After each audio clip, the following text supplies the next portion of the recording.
ಎಷ್ಟೋ ಸರ್ತಿ ನಾವು ಅಂದ್ಕೊಂಡಿರ್ತೀವಿ, ನನ್ನನ್ನು ಎಷ್ಟು ಜನ ಇಷ್ಟಪಡ್ತಾರೆ, ನಾನು ಇಲ್ಲದೆ ಇದ್ರೆ ನನ್ನ ಹೆಂಡತಿ, ಮಕ್ಕಳು, ತಂದೆ ತಾಯಿಗಳ ಗತಿ ಏನು, ಅವರೆಲ್ಲ ನನ್ನಲ್ಲೇ ಪ್ರಾಣ ಇಟ್ಕೊಂಡಿದ್ದಾರೆ, ನಾನು ಇಲ್ಲದೆ ಇದ್ರೆ ಅವ್ರು ಬದುಕೋದಿಲ್ಲ.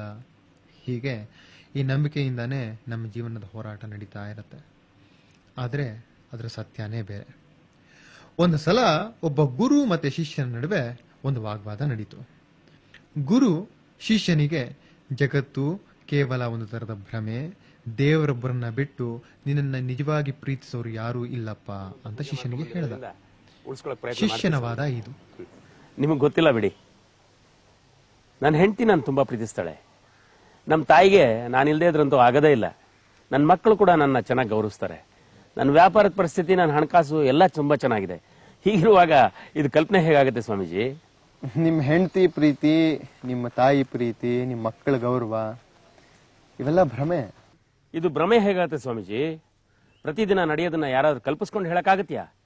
ನಾನು ಇಷ್ಟು ದಿವಸ ಅವ್ರ ಜೊತೆಲಿ ಇದ್ದೀನಿ. ಯಾರ್ಯಾರು ಏನೇನು ಅಂತ ನನ್ಗೆ ಚೆನ್ನಾಗಿ ಗೊತ್ತಿದೆ ಸ್ವಾಮೀಜಿ. ಇದನ್ನೆಲ್ಲ ಕಲ್ಪನೆ, ಭ್ರಮೆ, ಕನಸು ಅಂತ ಹೇಳಕ್ಕಾಗಲ್ಲ ಬಿಡಿ ಸ್ವಾಮಿ.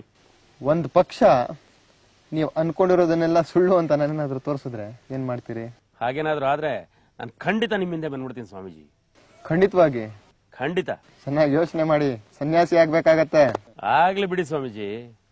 ಸರಿ, ಸನ್ಯಾಸಿ ಆಗದೇನ್ ಬೇಡ, ಸತ್ಯ ಗೊತ್ತಾದ್ರೆ ಸಾಕು.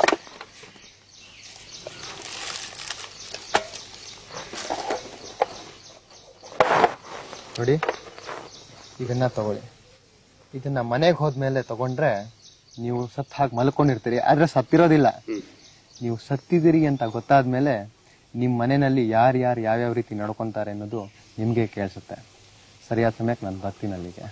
ಆದ್ರೆ ಇದರಿಂದ ಏನು ತೊಂದರೆ ಇಲ್ಲಲ್ಲ ಸ್ವಾಮೀಜಿ? ಜೀವಕ್ಕೆ ಏನು ಭಯ ಇಲ್ಲ.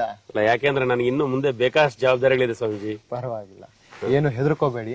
ಹೋಗ್ಬಿಟ್ಟು ಬನ್ನಿ, ನಾನು ಸರಿಯಾದ ಸಮಯಕ್ಕೆ ಬರ್ತೀನಿ. ಆಯ್ತು ಸ್ವಾಮೀಜಿ, ನಾನು ಬರ್ತೀನಿ. ನಮಸ್ಕಾರ. ಗುರು ಕೊಟ್ಟಂಥ ಔಷಧಿಯನ್ನ ತೆಗೆದುಕೊಂಡು ಶಿವಪ್ಪ ಮಲಗಿಕೊಂಡ. ಅವನು ಸತ್ತು ಹೋಗಿದ್ದಾನೆ ಅಂತ ಅವರ ಮನೆಯಲ್ಲಿ ಎಲ್ಲರೂ ದುಃಖ ಪಡ್ತಾ ಇದ್ದಾರೆ. ನಾನೇನ್ ಮಾಡ್ಲಿ? ಸಮಾಧಾನ ಮಾಡ್ಕೊಳ್ಳೆ ತಾಯಿ, ಸಮಾಧಾನ ಮಾಡ್ಕೊ. ನನ್ ಕರ್ಮ ಇನ್ನ ಸವಲಿಲ್ಲ, ನಾನ್ ಪಾಪಿ. ಆ ದೇವ್ರು ನನ್ನ ಕರ್ಕೊಳಕ್ ಬದ್ಲು ನನ್ ಮಗನ್ನ ಕರ್ಕೊಂಡ್ ಬಿಟ್ಟಿದ್ದಾನೆ. ಪಾಪಿ ಮುಂಡೆ ಮಗ. ಸಮಾಧಾನ ಮಾಡ್ಕೊಳ್ಬೇಕಮ್ಮ. ನೋಡಿಲ್ಲಲ್ತಮ್ಮ,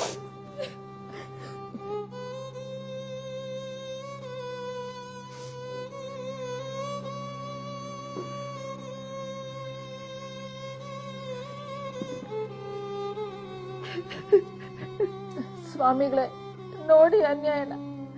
ಬೆಳಿಗ್ಗೆ ಚೆನ್ನಾಗೇ ಇದ್ದ, ಎಲ್ಗೋ ಹೋಗ್ ಬಂದ, ಆಮೇಲೆ ಮಲಗ್ಕೊಂಡ, ಆಮೇಲೆ ಈಗ ಹೋಗ್ಬಿಟ್ಟ.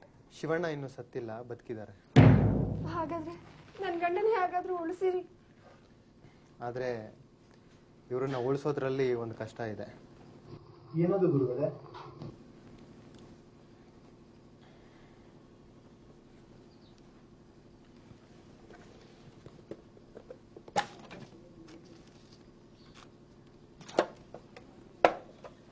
ಇದನ್ನ ನೀರಲ್ಲಿ ಕದಡಿ ಕುಡಿಸಿದ್ರೆ ಇವ್ರು ಬದುಕ್ತಾರೆ. ಅಷ್ಟೇ ತಾನೇ, ಕೊಡಿ, ನಾನ್ ಕುಡಿಸ್ತೀನಿ.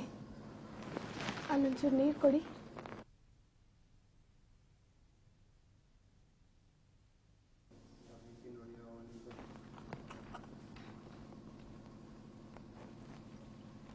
ಆದ್ರೆ ತಾಯಿ, ಇದನ್ನ ಮೊದಲು ಅವ್ರು ಕುಡಿಸೋದಕ್ಕಿಂತ ಮುಂಚೆ ನೀವು ಕುಡಿಬೇಕಾಗತ್ತೆ.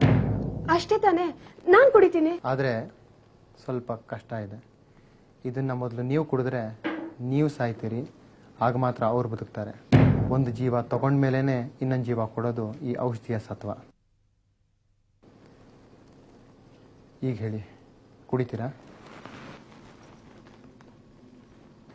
ಯಾಕೆ ತಾಯಿ, ನೀವು ಕುಡಿಯೋದಿಲ್ವಾ? ನಿಮ್ ಗಂಡನ ಬದುಕಿಸ್ಬೇಕು ಅಂತ ನಿಮ್ಗೆ ಇಷ್ಟ ಇಲ್ವಾ? ಇಷ್ಟನ ನೀವು ಅವ್ರನ್ನ ಪ್ರೀತಿ ಮಾಡೋದು? ಪ್ರೀತಿ ಇಲ್ಲ ಅಂತ ಯಾರು ಹೇಳಿದ್ದು ಗುರುಗಳೇ? ನಾ ಸತ್ರೆ ನನ್ ಮಕ್ಳನ್ನ ನಮ್ಮ ಅತ್ತನೇ ಯಾರು ನೋಡ್ಕೊಂತಾರೆ? ನಿಮ್ ಗಂಡ ಬದುಕ್ತಾರಲ್ಲ, ಅವ್ರು ನೋಡ್ಕೊಂತಾರೆ.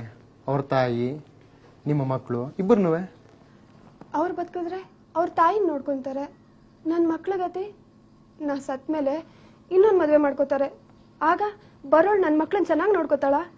ಆಗಲ್ಲ ಗುರುಗಳೇ, ನನ್ನ ಕೈಲಿ ಆಗಲ್ಲ. ಶಿವ, ಇದೇ ಸತ್ಯ. ಗುರುಗಳೇ, ಇದನ್ನ ನಮ್ಮ ಅತ್ತೆನೇ ಕುಡಿಲಿ. ಅವ್ರು ಮಾಡೋದಾದ್ರೂ ಏನಿದೆ, ಅವ್ರು ಕುಡಿದು ಅವ್ರ ಮಗನ್ನ ಉಳಿಸ್ಕೊಡ್ಲಿ. ನಿಮ್ಮ ಕೈಲಾಗಲಿಲ್ಲ ತಾನೆ? ಹೋಗ್ಲಿ ತಾಯಿ, ತಗೊಳ್ಳಿ. ಜಗತ್ತಿನಲ್ಲಿ ಯಾವುದೇ ತಾಯಿ ಆಗಲಿ ತನ್ನ ಪ್ರಾಣ ಕೊಟ್ಟಾದರೂ ಮಗನ್ನ ಬದುಕಿಸ್ಕೊಳ್ಳೋದಕ್ಕೆ ಪ್ರಯತ್ನ ಪಡ್ತಾಳಂತೆ. ತಗೊಳ್ಳಿ, ನೀವು ಕುಡೀರಿ, ನಿಮ್ಮ ಪ್ರಾಣ ಹೋಗಲಿ, ನಿಮ್ಮ ಮಗನ ಪ್ರಾಣ ಬರಲಿ. ಸ್ವಾಮಿಗಳೇ, ನನ್ನ ಮೊಮ್ಮಕ್ಕಳು ನನ್ನ ತುಂಬಾ ಹಚ್ಕೊಂಡ್ಬಿಟ್ಟಿದ್ದಾರೆ. ನಾ ಸತ್ತು ಹೋಗ್ಬಿಟ್ರೆ ಅವ್ರನ್ನ ನೋಡ್ಕೊಳ್ಳೋರು ಯಾರು?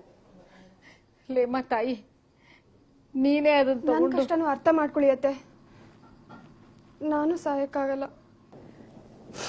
ಅಂತೂ ಕೊನೆಗೆ ಶಿವಣ್ಣನ ಬದುಕಿಸೋದಕ್ಕೆ ಯಾರೂ ಮುಂದೆ ಬರಲಿಲ್ಲ.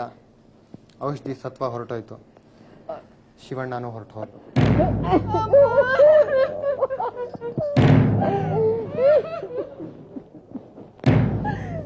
ಬನ್ನಿಪ್ಪ, ಇನ್ನತ್ತು ಪ್ರಯೋಜನ ಇಲ್ಲ, ತಗೊಂಡು ನಡೀರಿ.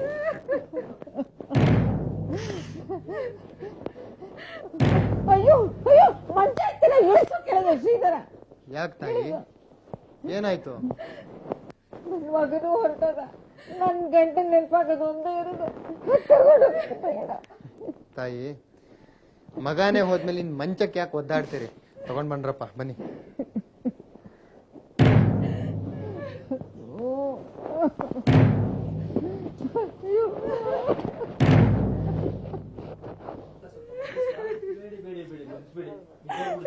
ಸ್ವಾಮೀಜಿ, ಬಾಗಿಲು ಚಿಕ್ಕದಿರೋದ್ರಿಂದ ಆಚೆ ತಗೊಂಡೋಗ ಆಗ್ತಾ ಇಲ್ಲ ಬುದ್ಧಿ. ಚೌಕಟ್ನ ಒಡೆದಾಕ್ಬಿಡಿ, ಅವಾಗ ತಗೊಂಡ್ ಹೋಗ್ಬೋದು. ಅಯ್ಯೋ ಬೇಡ ಬೇಡ, ಬಾಗ್ಲು ಮಾತ್ರ ಮುರಿದು ಹಾಕ್ಬೇಡಿ. ಅವ್ರು ಬೇರೆ ಇಲ್ಲ, ನನ್ ಕೆಲ್ ಸರಿ ಮಾಡ್ಸಕ್ಕಾಗಲ್ಲ. ತಾಯಿ, ಮಂಚದಿಂದ ದೇಹನ ಇಳಿಸೋದಿಕ್ಕಾಗೋದಿಲ್ಲ. ಮಂಚದಲ್ಲೇ ಇರಬೇಕು. ದೇಹ ಸೆಟೆತ್ಕೊಂಡ್ಬಿಟ್ಟಿದೆ. ಮಂಚದಿಂದ ಏನಾದರೂ ದೇಹನ ಹೊರಗೆ ತೆಗಿತೀವಿ ಅಂತ ಹೇಳಿದ್ರೆ ದೇಹದ ಭಾಗಗಳು ಊನ ಆಗ್ಬೋದು. ನಿಮ್ ಗಂಡನ ಕೈಯೋ ಕಾಲೋ ಮುರಿಬೋದು. ಆಗ್ಬೋದಾ? ಏನಾರು ಆಗ್ಲಿ, ಆದ್ರೆ ಬಾಗ್ಲು ಮಾತ್ರ ಮುರಿಬೇಡಿ. ಮಂಚ ಮಾತ್ರ ತಗೊಂಡು ಹೋಗ್ಬೇಡಿಪ್ಪ. ಏನಾದ್ರೂ ಪರವಾಗಿಲ್ವಾ?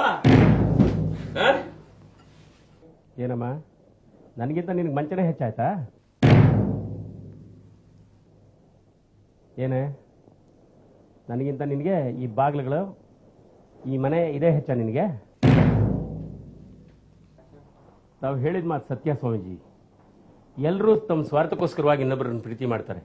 ಸತ್ಯ ಏನು ಅಂತ ನನಗೆ ಈಗ ಚೆನ್ನಾಗಿ ಗೊತ್ತಾಯ್ತು.